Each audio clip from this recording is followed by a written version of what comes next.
नमस्कार, आप देख रहे हैं लुक स्मार्ट। आइए नजर डालते हैं इस वक्त की बड़ी खबर पर। रक्षा सहयोग की दीर्घकालिक नीति बनाएंगे भारत और बांग्लादेश। रोहिंग्या मुद्दे पर भी हुई चर्चा। प्रधानमंत्री नरेंद्र मोदी और बांग्लादेश की पीएम शेख हसीना के बीच शनिवार को हुई द्विपक्षीय बैठक इस लिहाज से भी ऐतिहासिक रही है कि दोनों नेताओं ने आपसी सहयोग के दीर्घकालिक एजेंडे को अंतिम रूप दे दिया। बैठक के बाद भारत और बांग्लादेश की तरफ से भविष्य के लिए साझा दृष्टिकोण नाम से एक प्रपत्र जारी किया गया। इसमें जहां भारत ने बांग्लादेश की कई मांगों को स्वीकार किया है, वहीं बांग्लादेश ने भी अपने इस पड़ोसी देश के हितों को ध्यान में रखने का वादा किया है। दोनों देशों ने दीर्घकालिक हितों को ध्यान में रखते हुए रक्षा सहयोग की नीति बनाने की बात कही है। रक्षा सहयोग की रफ्तार अभी बहुत ही धीमी। भारत और बांग्लादेश के बीच सैन्य व रक्षा सहयोग की रफ्तार अभी बहुत ही धीमी है। अब भारत के सहयोग से बांग्लादेश की सेना अत्याधुनिक बनेगी। बांग्लादेश की जरूरत के हिसाब से रक्षा उपकरणों का उत्पादन होगा व समग्र रक्षा क्षमता बढ़ाई जाएगी। भारत ने इस तरह का रक्षा सहयोग और किसी भी पड़ोसी देश के साथ नहीं किया है। भारत ने बांग्लादेश की एक पुरानी मांग को स्वीकार करते हुए उसे भूटान व नेपाल के साथ भारतीय रेलवे के जरिए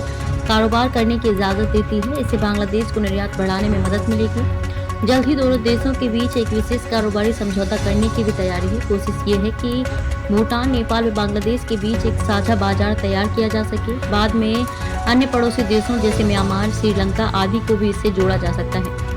भारत ने जिस तरह वर्ष 2047 तक विकसित देश बनाने का लक्ष्य रखा है, वैसे ही बांग्लादेश ने वर्ष 2041 तक के लिए स्मार्ट बांग्लादेश विजन बनाया है। अब दोनों के बीच एक सामंजस्य बनाया जाएगा ताकि एक दूसरे के सपनों व लक्ष्यों को पूरा करने में मदद की जाए।